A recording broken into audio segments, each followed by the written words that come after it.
Welcome to El Regnum channel. If you are new to this channel, please do not hesitate to click subscribe and hit the notification bell for you to be more updated of the coming videos.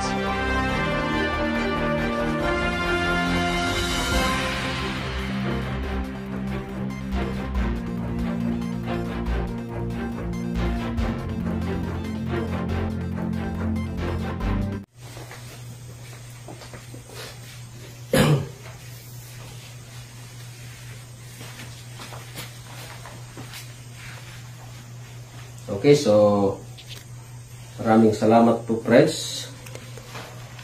So, bagong lahat, ay nais ko munang magbigay pugay sa ating mahal na dakilang guro, ang ating Supreme Founder of the Kingdom of God, His Majesty, Supreme King Philemon Ondo Reyam Bonanza. At sa ngalan po ng ating mahal na prinsipe, walang iba ang ating mahal na prinsipe Rocky Y. Reyam Bonanza, na siya po ang ating president ng The Royal Alpha Omega Ring Trading Corporation. At ganoon din po, siya po ang ating president ng The Kingdom of God. At ganoon din po sa ating Haring Adolfo B. Reyam Bonanza, na siya po ang ating president ng the Philippine Deuterium Development and Management Corporation. At ganoon din po sa ating mga spiritual mothers, no? Ang ating 5 spiritual mothers na kasalukuyan nandun po ngayon sa Purok, New Jerusalem, Rizal Shrine, Talisay, Dapitan City, doon po sa Zamboanga del Norte. So mapagpalang oras sa Royal Family ng Reyam Bonanza, no?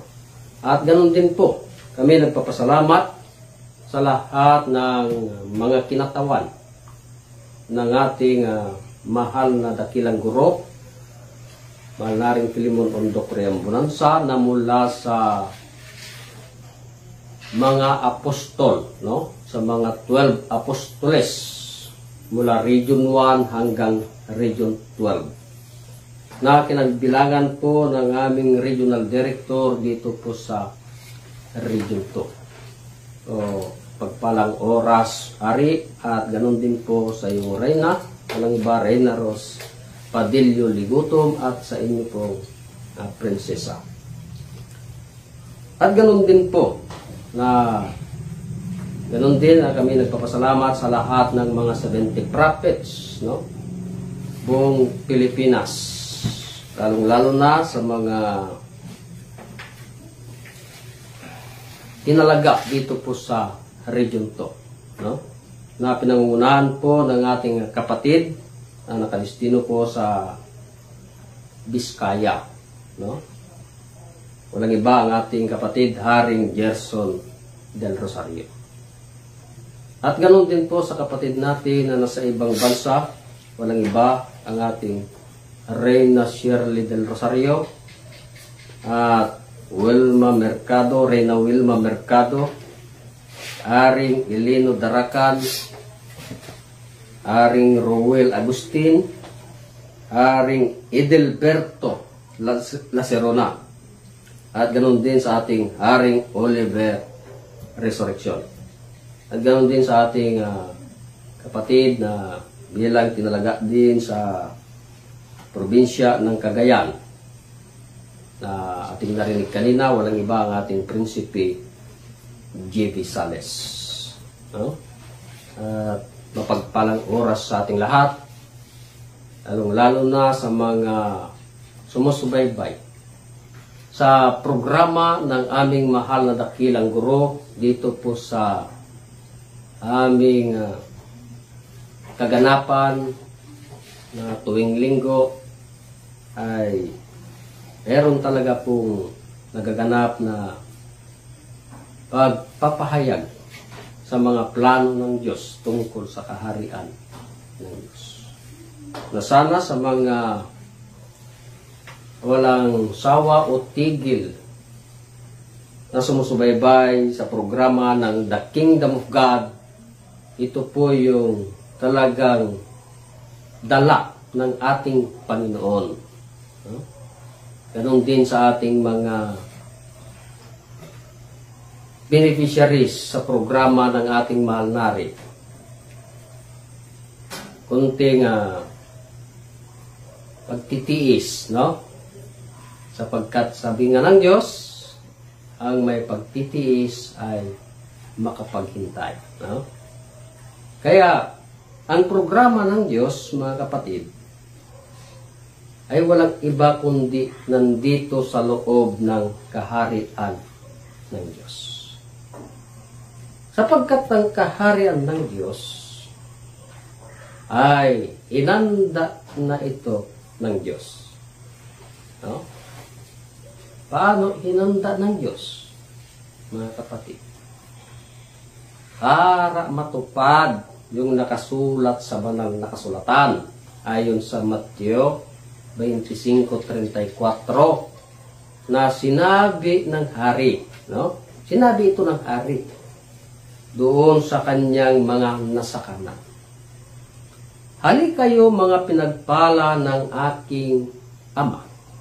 So, ibig sabihin, sinabi ito ng hari. Saan ito sinabi? No? Na meron din itong tumatawag sa pinagpala ng hari, di ba? Ibig sabihin, yung tumatawag yung anak, no? Na sinabi ng hari doon sa kanyang mga nasakanan, hali kayo mga pinagpala ng aking Ama. Ibig sabihin, pag sinabi niyang Ama, ibig sabihin, anak siya. Diba? Hali kayo mga pinagpala ng aking Ama. Manahin ninyo ang kahariang nakahanda sa inyo, buhat pa ng itatag ang sanglibutan. Ano? Ibig sabihin, may plano ang Diyos sa loob ng kaharian ng Diyos. Bakit ipamamana? No? Sapagkat plano nga ng Diyos, intindihin natin, plano ito ng Diyos. Kaya ang plano ng Diyos, wala itong katapusan.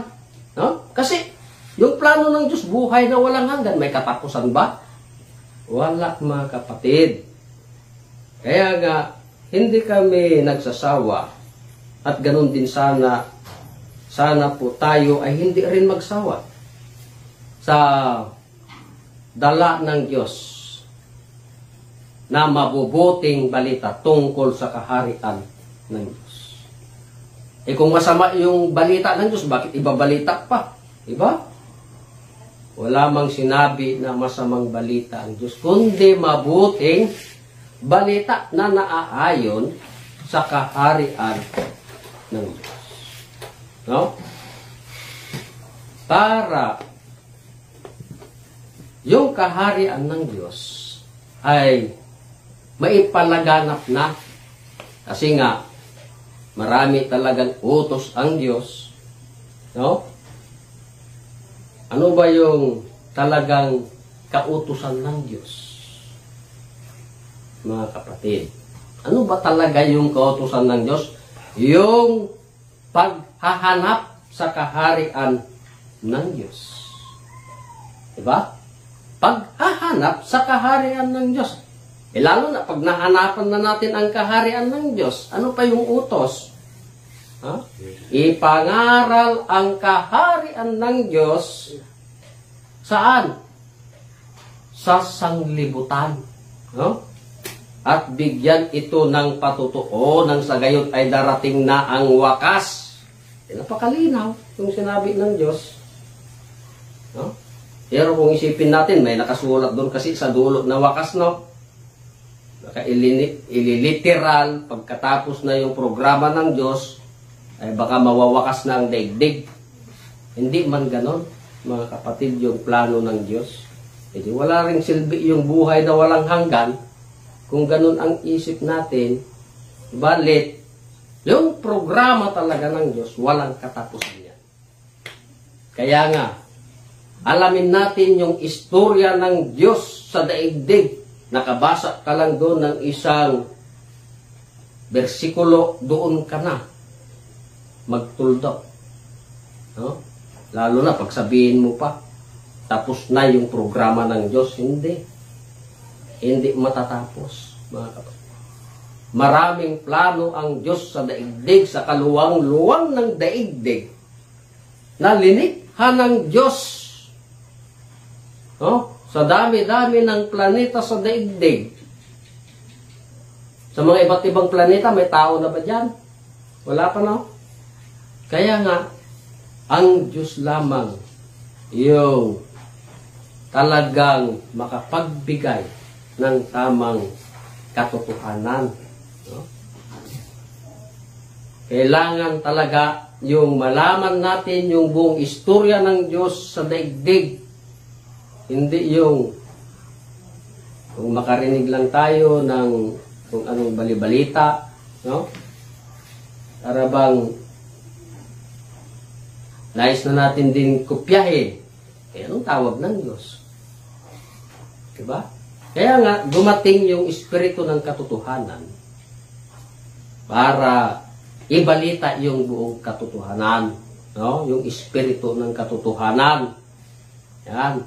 Na yung espiritu na yan ay galing sa Diyos. Na siyang nagpapatunay tungkol sa kaharian ng Diyos. Na mula pa kako ng itatag ang sanglibutan ay nakahanda na yung kaharian ng Diyos para doon sa kanyang mga nasa kanan. Ibig sabihin, yung sumusunod lang sa kagustuhan ng Diyos. No? Maraming bumabanggit sa pangalan ng Diyos. Lalong-lalo na sa pangalan ng ating Panginoong Hesukristo. No? Lalo na sa pagsabi ng Diyos na ang ating Panginoong Hesus nung siya'y linitis, pinako sa krus, na siya'y nangako, na siya'y muling babalik sa ikatlong araw. Di ba? Sa ikatlong araw. Kailan kaya yung ikatlong araw na muling pagbabalik ng Diyos? Eh baka sa pagbalik ng ating Panginoong Hesukristo ay ganung mukha pa rin. Ganun pa rin pangalan, Jesus. No? Kasi nga, yung pangako, di ba? Ngunit, may sinabi ang Diyos na mayroon na siyang bagong sariling pangalan. No? E paano natin malalaman yan? E nga sabi ng Diyos, sino lang yung makakaalam sa yung bagong pangalan, kundi lang yung tumatanggap doon sa bagong pangalan. Paano natin ngayon makilala yung bagong pangalan na siyang pagbabalik ni Kristo? Yan. Yun na yung alamin natin sa programa sa daigdig. Yung programa ng Diyos sa daigdig. Ano ba yung programa? Tungkol pa rin sa kaharian ng Diyos. Sa dinami-rami ng paniniwala sa daigdig, isa lang yung binanggit ng Diyos na kanyang dala. At kanyang ibinabalita, no? Mula pa doon sa Israel, na ang binabalita ay yung mabuting balita tungkol sa kaharian ng Diyos. Yan lang. Iisa lang yung programa ng Diyos tungkol sa kaharian ng Diyos. Lalo na nangako ang Diyos sapagkat kung titignan natin sa ating daigdig, wala nang nag-iisang kaharian sa daigdig. No? Wala nang nag-iisang kaharian sa daigdig. Bakit? Lahat mang mga unang kaharian sa daigdig mula pa sa panahon ni King Saul, David, Solomon, no? Sa kanilang paghahari sa Israel, ang tanong, nagtuloy pa ba yung programa ng Diyos? Ha? nagtuloy pa rin, ngunit kaharian sa daigdig. No? Kaya ang mga unang kaharian sa daigdig ay ang bansang Babylon, bansang Medo-Persia, Greece at Rome. Ngunit ang tanong, may nag-iisa pa bang kaharian sa daigdig? Ha? Kaya nga hindi nawawala yung utos ng Diyos sa banal na kasulatan. Ha? Nadatapwat, hanapin muna ninyo ang kanyang kaharian. Ha? Bagkus anong hinanap? Mga kapatid. Kayamanan muna. Ha? Hindi man binigyan ng pansin yung paghanap sa kaharian ng Diyos.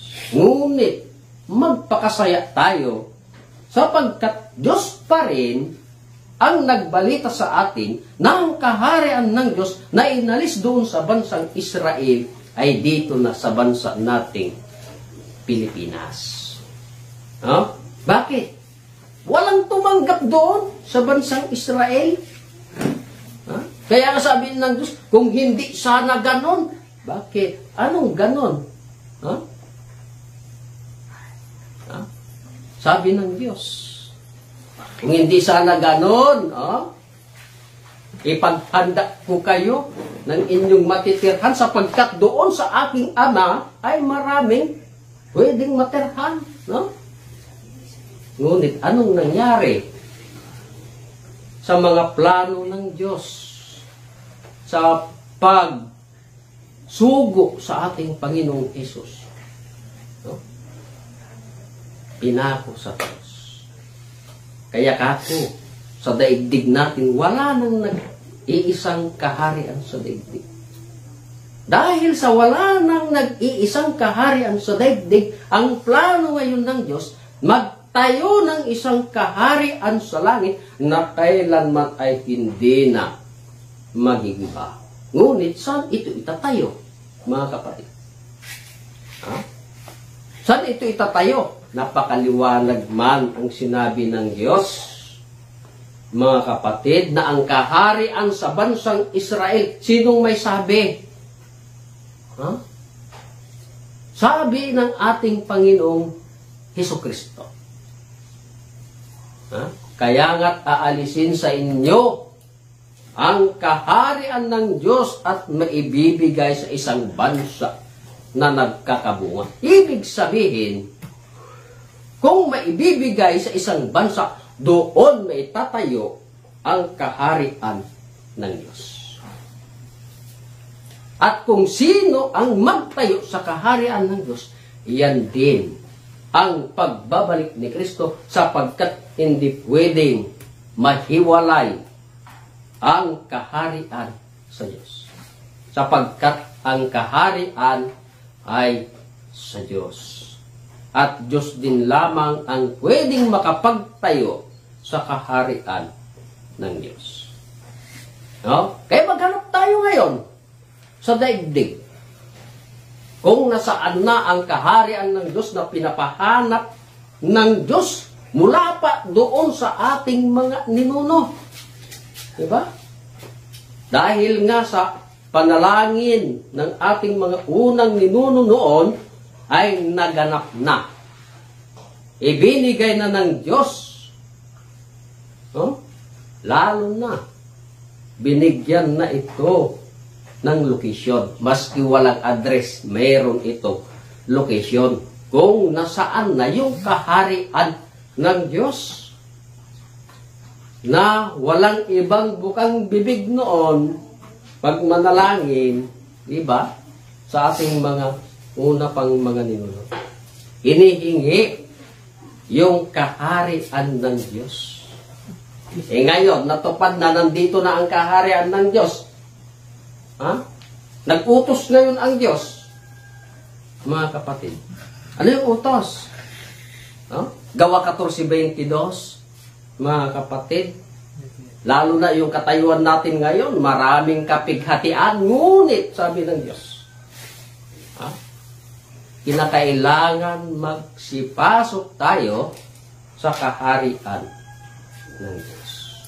No? Kaya yung programa ng Diyos, hindi natin pwedeng sabihin na tapos na. Hindi Hindi. Tapos yung programa ng Diyos. Ang ganda nga yung programa ng Diyos, mula pa nang itatag ang sanglibutan, ipamamana niya ang kanyang kaharian. Doon lamang sa kanyang mga nasa kanan. Yung, ibig sabihin, yung makasunod sa plano ng Diyos, sa mga programa ng Diyos, sa daigdig, hindi man lang dito sa bansa nating Pilipinas. E di sana, hindi na binanggit na ipangaral ang kaharian sa sanglibutan kung dito lang sa Pilipinas. Hindi ganoon ang Diyos. Ang Diyos, siya ang may gawa sa lahat na nandito sa daigdig. Siya ang nagmamay-ari sa daigdig. No? Mula man sa pinakamaliit hanggang sa pinakamalaki. Siya ang naglalang sa lahat ng bagay na nakikita sa daigdig. Kaya nga, yung utos ng Diyos, kailangan maisigaw ang kaharian ng Diyos, hindi lang dito sa bansang Pilipinas, bagkus maging sa sanglibutan.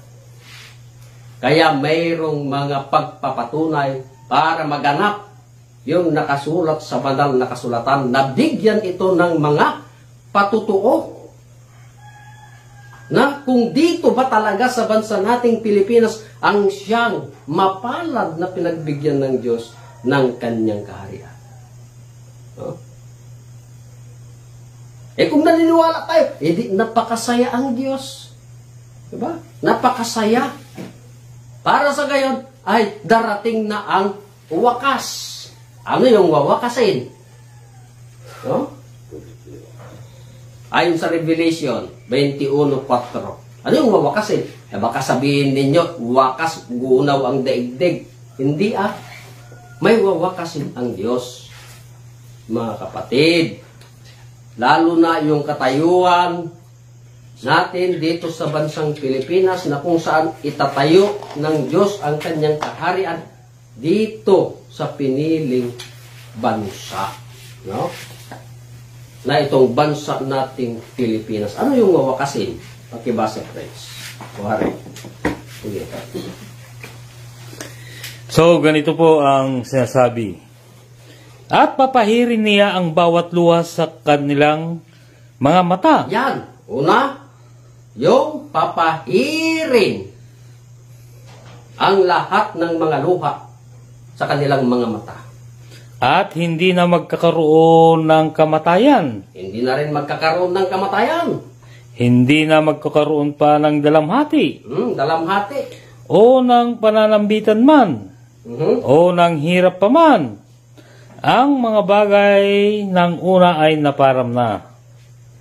Tuloy. Sa 5. At yaong nakaluklok sa luklukan ay nagsasabi, narito, ginawa kong bago ang lahat ng mga bagay. At sinabi niya, isulat mo, sapagkat ang mga salitang ito ay tapat at tunay. Sandali.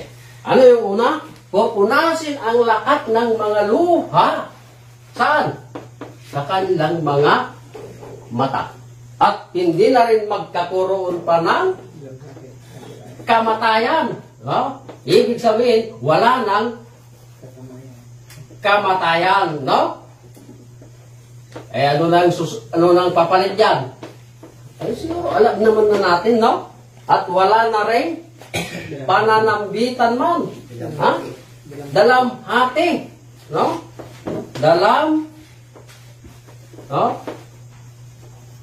Dalamhati. Yan. Hirap. Dalamhati o pananambitan man. Yan. Pananambitan. Yan. Ano pa? O Hirap. ang Hirap. hirap naman.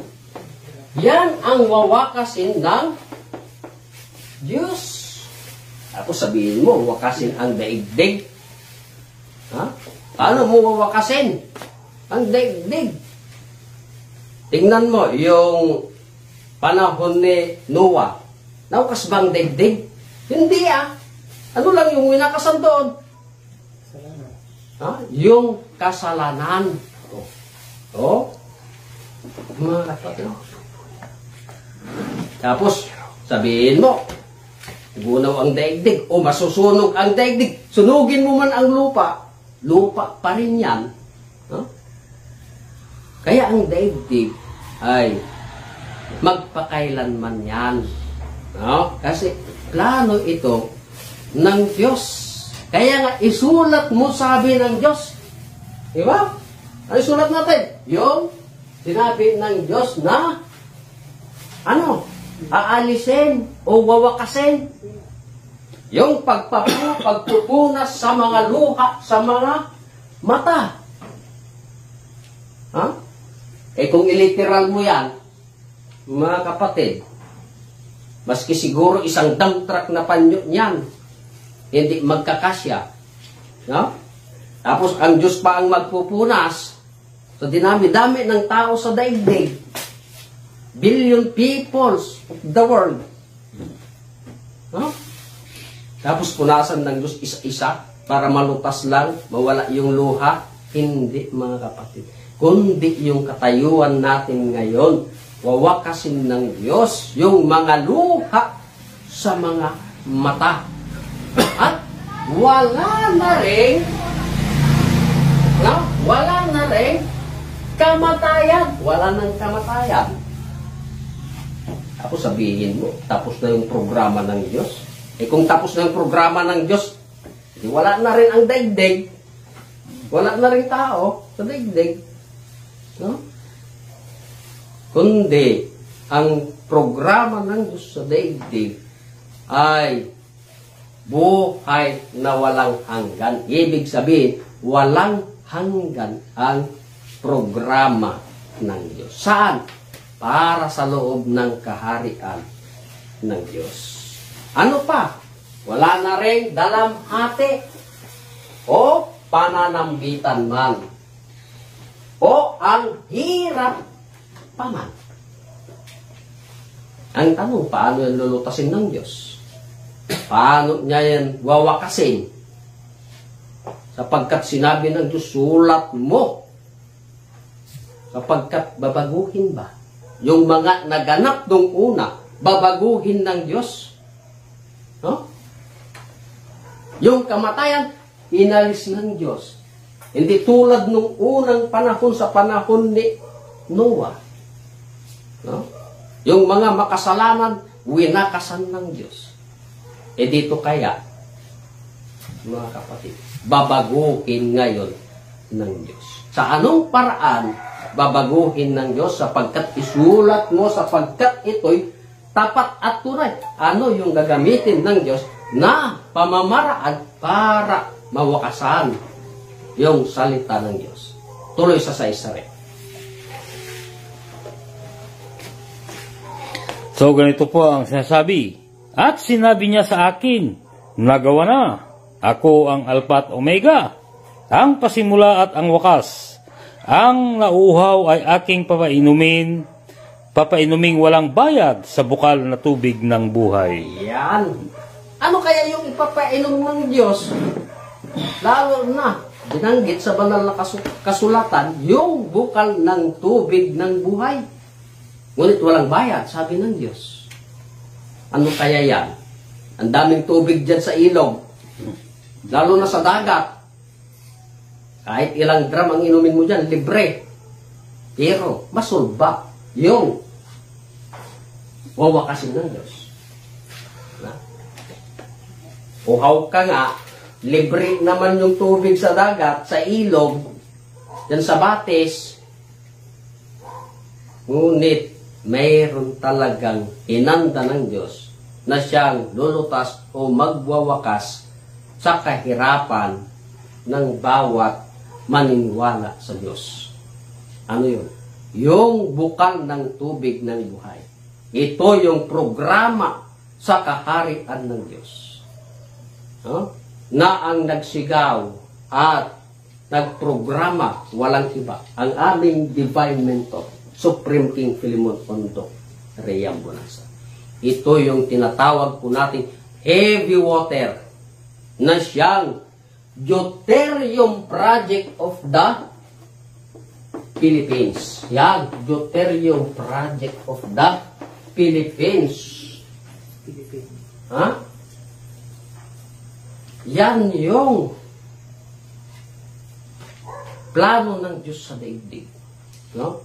Hindi lang dito sa bansang Pilipinas, pang buong daigdig. Ito yung PDD MC. No? Na ang ibig sabihin, Philippine Deuterium Development and Management Corporation. Ha? Tapos, yung programa ng Diyos, natapos na. Matatapos ba yung programa ng Diyos? Hindi, mali na ang Diyos. Kung ganon.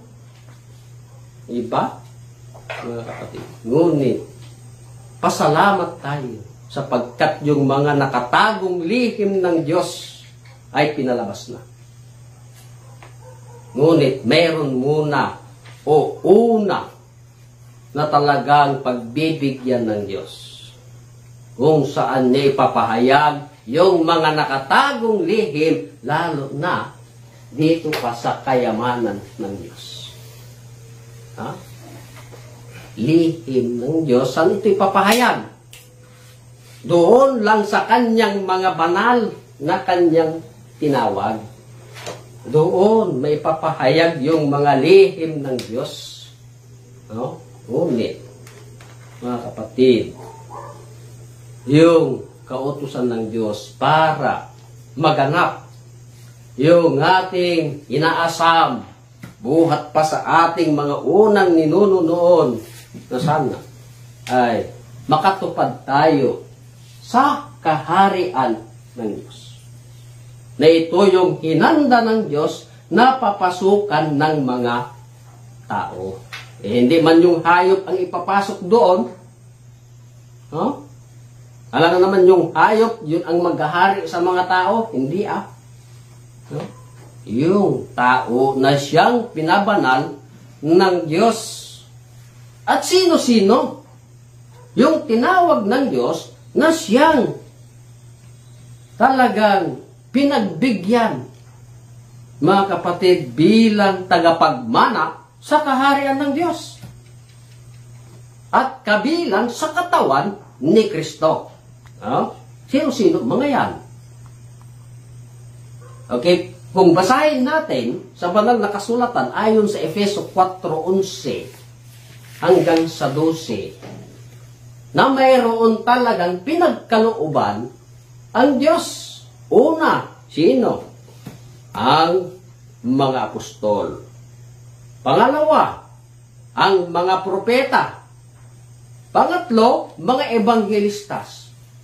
Pang-apat, mga pastor at mga guro. Diba? Pero sa loob yan ng kaharian ng Diyos. Yan yung ikakasakdal at ikakatibay sa katawan ni Kristo. Sa gawaing paglilingkod.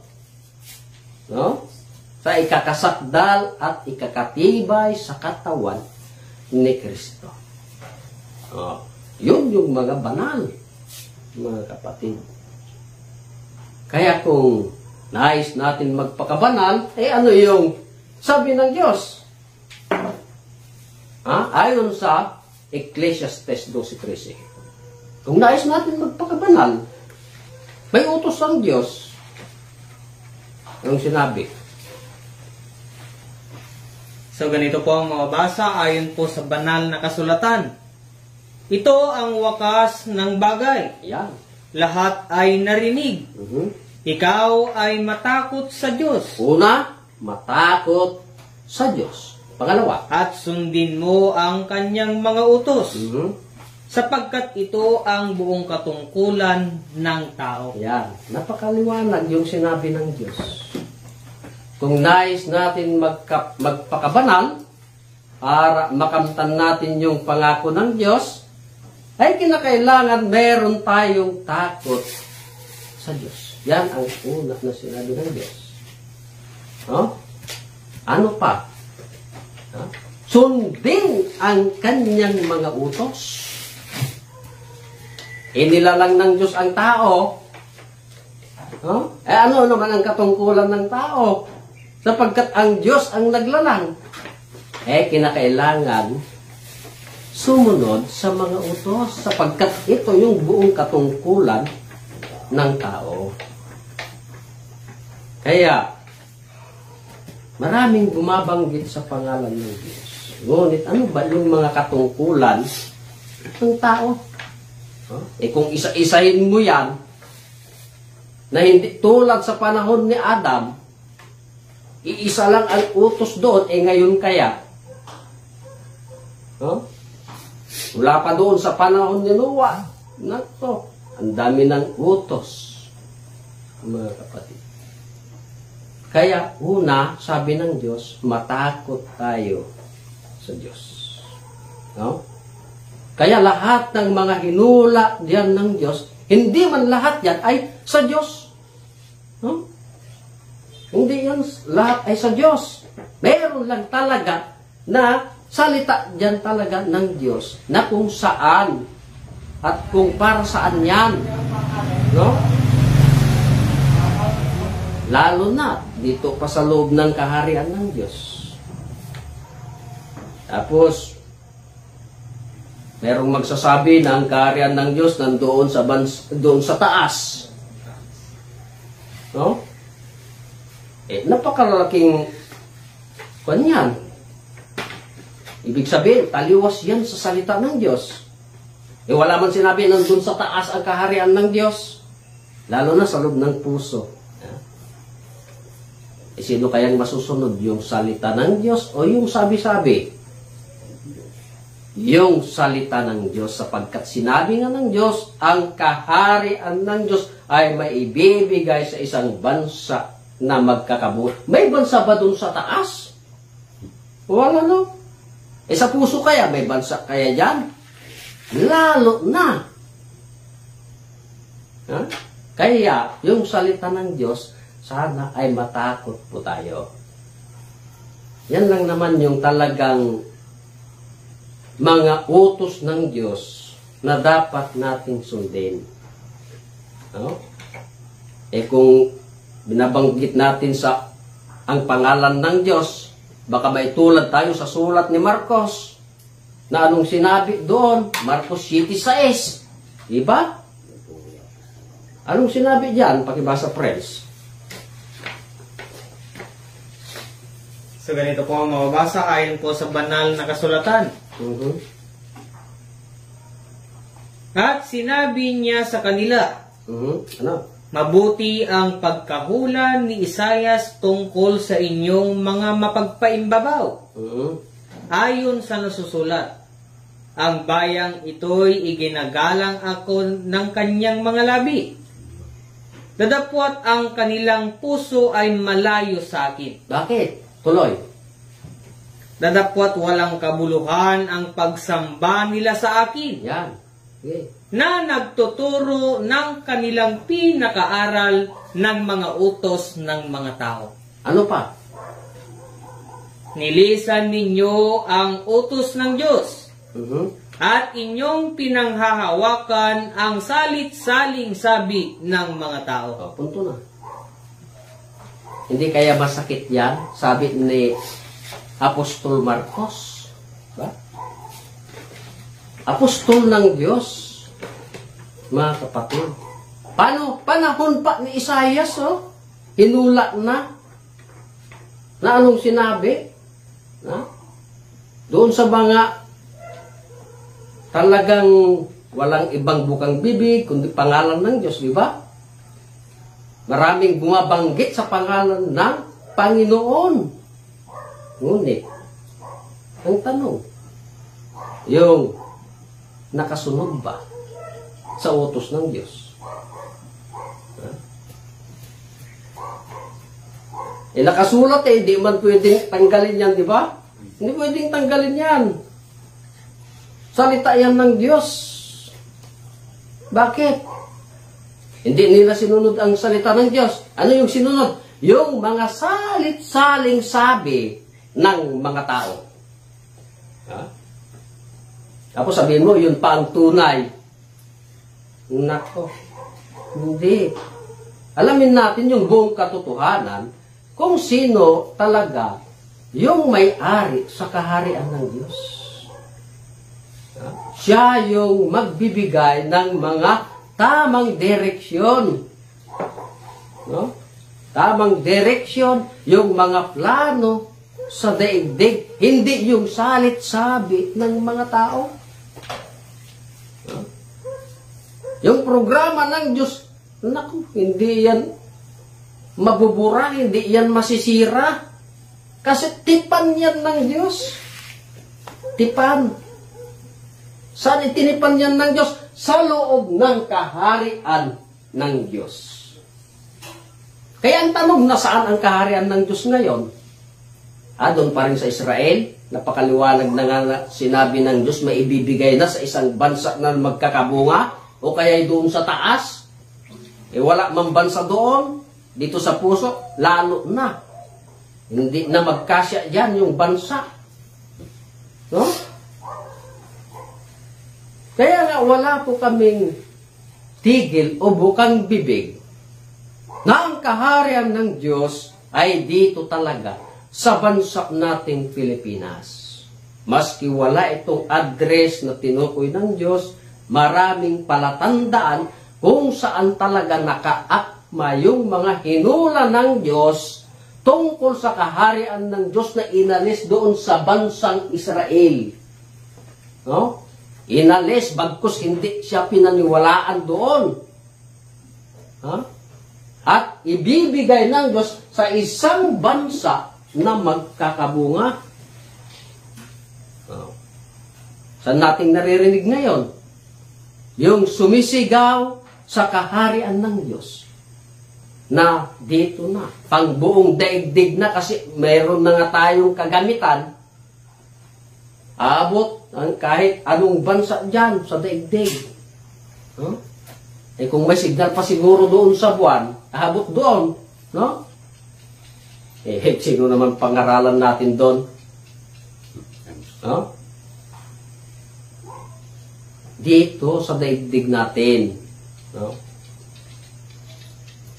Sa dinami-dami ng bansa sa daigdig, isang bansa lang ang sinabi ng Diyos na siyang pagtatayuan ng kanyang kaharian. Na binigyan ng Diyos ng mga palatandaan. Nakako maski walang address. Ngunit, salamat tayo. Mayroong location at palatandaan na tinukoy ng Diyos. Nakako wala kaming bukang bibig na itong bansa nating Pilipinas ay siya nga ang mapalad at nakaakma sa mga hula ng Diyos sa banal na kasulatan. Sapagkat ang kaharian ng Diyos wala na sa bansang Israel. Dito na sa bansa nating Pilipinas. No? Ano yung mga palatandaan na ginamit ng Diyos para mapatunayan at mapatutuhanan yung mga kaganapan, lalo na linihim ng Diyos sa mga talinhagang salita. No? Maraming nagbabasa sa banal na kasulatan, ngunit naiintindihan kaya. No? Kaya nga may binanggit ang Diyos. Walang ibang nakakaalam kundi lang yung tumatanggap, di ba? Yung lang tumatanggap. Hindi lalo na sa bagong pangalan, na yung bagong pangalan siya pa naman yung nagdala sa kaharian ng Diyos. Sa panahon ni Panginoong Hesus, hindi pinaniwalaan. Meron pa rin, history repeat itself, di ba? Meron pa rin, hindi maniniwala.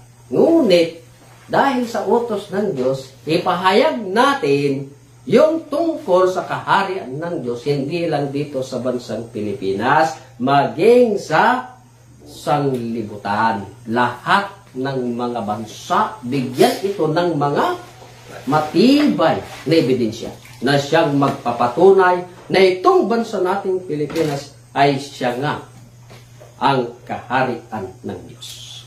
No? Kaya sa gabing ito, mga kapatid, akin namang patutunayan sa inyo, ayon po sa aming mahal na dakilang guro, na kanyang ibinigay yung mga matibay na ebidensya na siyang patutuo sa kaharian ng Diyos na akma dito sa bansa nating Pilipinas. No? Akma dito sa bansa nating Pilipinas na dito naganap. Yan yung mga palatandaan na hinula ng Diyos. No? Kaya patutunayan ko sa inyo, sa amin pong mga patutuo na binigay ng aming mahal na dakilang guro, mga kapatid. Patunayan ko sa inyo ayon po sa banal na kasulatan, no? Na mababasa sa Revelation 13:1. So, ganito po ang higit po nating maunawaan at maintindihan. Sige, tuloy basa, friends. So, ganito po ang mababasa ayon po sa banal na kasulatan. At siya ay tumayo sa buhanginan ng dagat. At nakita ko ang isang hayop na umahon sa dagat, na may 10 sungay at 7 ulo. At sa kaniyang mga sungay ay may 10 diadema. At sa kanyang mga ulo ay mga pangalan ng kapusungan. 7 sungay at 10 7 ulo. Yan. So sinabi sa banal na kasulatan, ang isang hayop na umahon sa dagat ay mayroong 7 ulo at 10 sungay. No? So ano po yung pagkaintindi po natin ayon sa nabasa sa banal na kasulatan? No? Na ang isang hayop, ayon sa banal na kasulatan, na sinabi, nakakita ako ng isang hayop na umahon sa dagat. No? Na mayroon itong 7 ulo at 10 sungay. No? Siguro, kung 7 ulo, ay meron din yung 7 buntot, di ba? Eh kung literal yan na hayop, kung literal yan na hayop, ngunit, pag mabasa ito, mga kapatid, 7 ulo at 10 sungay, ano yung naririnig natin pagkasabi, pag mabasa ito? Sabihin mong Satanas, may mabasa ka ba doon na Satanas? Nakabasa ka lang isang hayop na umahon sa dagat? Ha? Na mayroong 7 ulo at 10 sungay. Eh kung literal yan talaga na hayop, na ikaw pa yung mismo nakakita, umahon sa dagat, may 7 ulo at 10 sungay. Ha? Hindi nakakatakot. No? Subalit, hindi po ganon yung ibig sabihin. Yung isang hayop na umahon sa dagat na mayroong 7 ulo at 10 sungay, ito ay ginamit ng Diyos na isang talinhagang salita kung nasaan ang kaharian ng Diyos. Sapagkat ang kaharian ng Diyos inalis sa bansang Israel, ibinigay sa isang bansa na magkakabunga. No? Ginamit ng Diyos na talinhagang salita na walang nakapagbukas. Maliban po sa aming mahal na dakilang guro, mahal na rin Filimon Pondo, Reyang Bonanza, na binigyan ng tamang kahulugan ayon sa talinhagang salita na akma sa isang bansa na siyang pagbibigyan ng Diyos ng kanyang kaharian. Sapagkat kako ang kaharian ng Diyos wala na sa bansang Israel bagkos sa isang bansa na na magkakabunga. So, paano natin ito kalagin? Sapagkat talinhagang salita man yung ating nabasa sa banal na kasulatan, na siyang pagpapatunay na dito talaga sa bansa nating Pilipinas naganap at paano natin iakma yung kaganapan doon sa 7 ulo at 10 sungay. No? Nanundoon sa isang hayop na umahon sa dagat, di ba? Paano natin yan kalasin? Paano natin iakma? Tignan natin ang kilos at galaw sa daigdig. At para mabuksan natin yung lihim ng Diyos na siyang akma dito sa bansa nating Pilipinas, alalahanin po natin mga kapatid. Mayroong 4 na factors ang banal na kasulatan. No? Una, prophecy. Ito, prophecy ng Diyos, ngunit ginamit na talinhagang salita sa banal na kasulatan. Pangalawa, itong history. Kailangan alamin natin yung istorya sa daigdig. No? Kung anong bansa nakaakma itong hinula ng Diyos na talinhagang salita. No? At pangatlo, itong kwentada. No? Kwentada. Bakit kwentada? 7 ulo at 10 sungay. Di ba kwentada yan? Ibig sabihin, mathematics. Pangapat, yung science or sensya. Yan yung 4 na factors sa banal na kasulatan na siyang magbubukas sa lihim ng Diyos na mga talinhagang salita. No?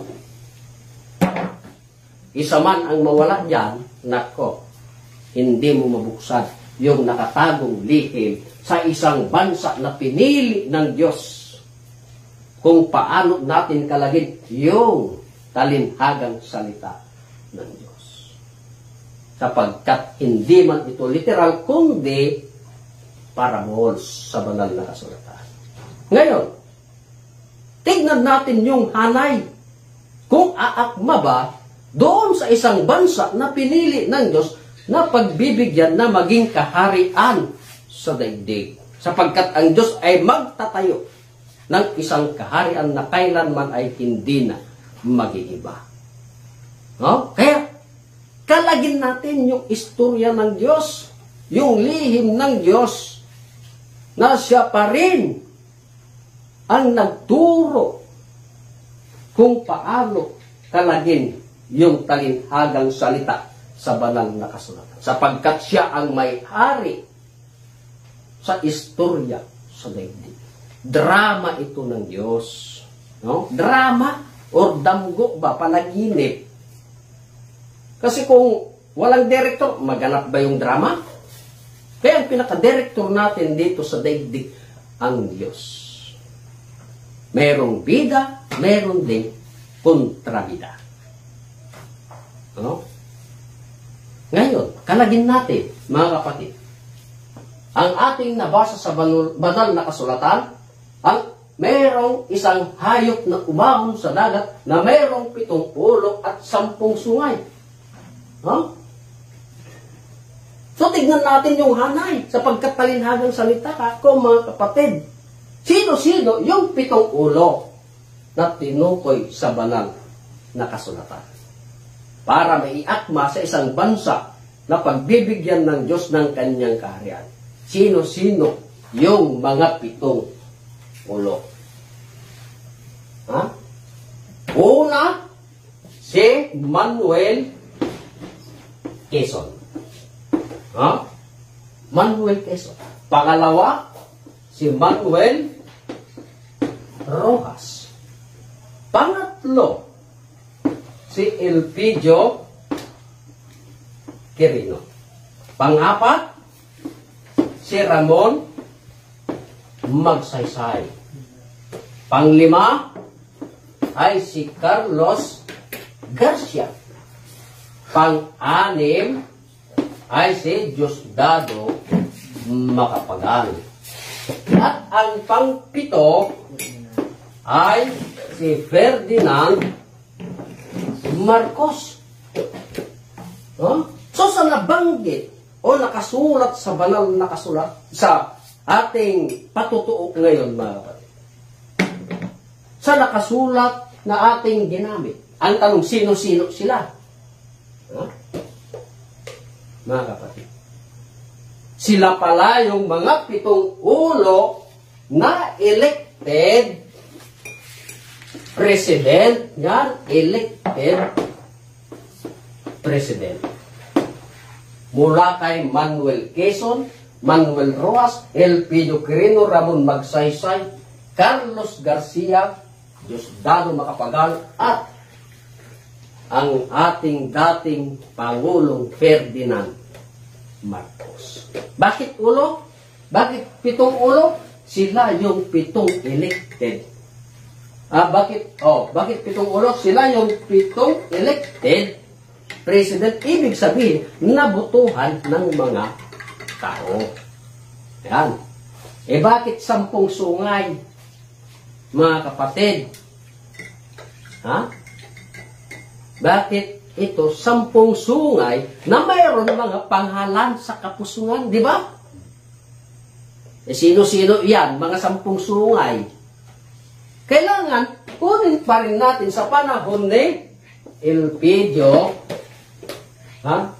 Emilio Aguinaldo. No? Emilio Aguinaldo. Pangalawa ay si Jose Laurel. No? Pangatlo ay si Sergio Osmeña. Bakit tatatlo? Mga kapatid, sapagkat 10 sungay man ang sinabi ng Diyos na mayroong mga pangalan sa kapusungan. Bakit tatatlo? Kasi sila ang mga 3 appointed president. Hindi sila nabutuhan. In-appoint na bilang Pangulo. Mga kapatid. Paano yan? 7 ulo at 10 sungay. Anong gawin natin? Kako mayroong mathematics sa banal na kasulatan. Kaya kunin natin ang 7 ulo na siyang elected president, no? 7 ulo, no? Yan. At kunin din natin ang 3 appointed president. 3 appointed, ito. Yan, appointed president na siyang si Emilio Aguinaldo, Jose Laurel at Sergio Osmeña. Yan. 3 appointed president. Para maging 10 sungay, mga kapatid, kako na sa banal na kasulatan, ay mayroon itong mathematics. Kaya yung 7 ulo at 3 appointed president, kung ating idagdag ang sukat, ay mayroong sukat 10 or 10, mga kapatid. Para maganap yung 10 sungay na mayroong pangalan sa kapusungan. No? Na mula kay Manuel Quezon hanggang sa pang-7 na siyang elected president hanggang kay Ferdinand Marcos, kung idagdag natin ang 3 appointed president, magiging 10 sungay. Sila yung may mga pangalan sa kapusungan. Ngayon, ang tanong, mga kapatid, saan yan nakaakma? Saan umakma yung hinula ng Diyos? Sapagkat sila pala'y mga pangulo. Yung 7 ulo, siya ang elected president, ang 10 sungay, ay sila pa rin yung may mga pangalan sa kapusungan. At sila rin yung tinukoy sa banal na kasulatan na umahon sa dagat. No? Eh, sino yung isang hayop na umahon sa dagat? Mga kapatid, sino? Walang iba, mga kapatid, kundi ang bansa nating Pilipinas. Ito ang siyang linabasan, no? Bansang Pilipinas. Kasi diyan sila umupo. Dito sa bansa nating Pilipinas. Yan yung isang hayop na tinukoy sa banal na kasulatan. Kasi ang bansa nating Pilipinas noon ay balot pa sa yelo. Diba? Ngayon, nung natuyo na yung yelo, ano na ang lumabas? Makita ng lupa. Hanggang sa napangalanan itong Pilipinas, bansang Pilipinas. No? Siya na yung hinula ng Diyos na isang hayop na umahon sa dagat. Ang bansa nating Pilipinas. Bakit? Kung tignan natin ang mapa natin dito sa bansang Pilipinas, hindi ba hugis tayo? No? Yung iba nga sabihin, hugis tao. Diba? Ngunit, sino yung ihayis? No? Na nilalang ng Diyos? Di ba tao? Yan, mga kapatid, yung matibay na ebidensya kung nasaan ang kaharian ng Diyos. Kaya ang tanong, saan ito naganap? Ha? Walang iba kundi dito talaga sa bansa nating Pilipinas. Dito lumitaw yung hinula ng Diyos. Mga kapatid, dito na ibinigay ng Diyos ang kanyang kaharian. Kaya, sa gabing ito, mga kapatid, hindi po kami mahihiya na ipagsigaw, hindi lang dito sa bansa nating Pilipinas, kasi sinabi ng Diyos sa sanglibutan na itong bansa nating Pilipinas ay siyang kaharian ng Diyos. Na siya na rin pagtatayuan ng Diyos ng isang kaharian na kailanman ay hindi na magigiba. Ayan. Kaya may mga programa ang Diyos na kailangan matupad. Kaya ito ang aking pinatunayan sa gabing ito, mga kapatid, na ang bansa nating Pilipinas ay siyang mapalad na pinagbigyan ng Diyos na maging kaharian sa daigdig, sapagkat wala nang ang kaharian sa daigdig. Magpakasaya po tayo sapagkat sa taong 1523, itong bansa nating Pilipinas ay nagkabungang bansa na umakma pa rin sa hinula ng Diyos. No? Na maraming bumabanggit sa pangalan ng Panginoon. At higit sa lahat, naniniwala ang mga Pilipino na si Kristo ay Diyos. Iyan, mga kapatid. Kaya inuulit ko, ito ang aking pinatunayan sa kaorasang ito na siyang pagpapatunay sa loob ng kaharian ng Diyos na itong bansa nating Pilipinas ay siyang kaharian ng Diyos. Sapagkat wala ng kaharian ng Diyos sa bansang Israel. Inalis na ng Diyos, ibinigay sa isang bansa, ibig sabihin, bansa na nating Pilipinas. No? Kaya sa mga viewers, nanonood man sa ating Facebook Live ngayong gabi, ay kami po yung nagpapasalamat sa ating lahat sa pag-intindi at paniniwala sa programa ng aming mahal na dakilang guro dito sa programang The Kingdom of God. At ganun din po na nagpapasalamat po ako sa ating mga kapatid sa loob ng kaharian ng Diyos, sa buong pwersa ng The Kingdom of God, lalo na sa amin pong mahal na dakilang guro, mahal na Haring Filemon Ondok Riambunansa. At sa ngalan po ng aming mahal na prinsipi, walang iba, mahal na prinsipi Rocky Y. Riambunansa. At ganon din sa aming regional director dito sa region to, walang iba ang aming Haring Edgar Palor Liguton. At sa kanyang Reyna Rospadillo Liguton. So inuulit ko, maraming salamat at bumabati po ako sa ating lahat ng magandang gabi sa ating lahat. Bago magtapos po tayo ay pakinggan po natin ang isang awitin. Ang awitin dito sa loob ng kaharian na walang ibang nagbigay po sa amin, kundi ang aming mahal na dakilang guro, mahal na Haring Filemon Ondok Riambunansa. Ang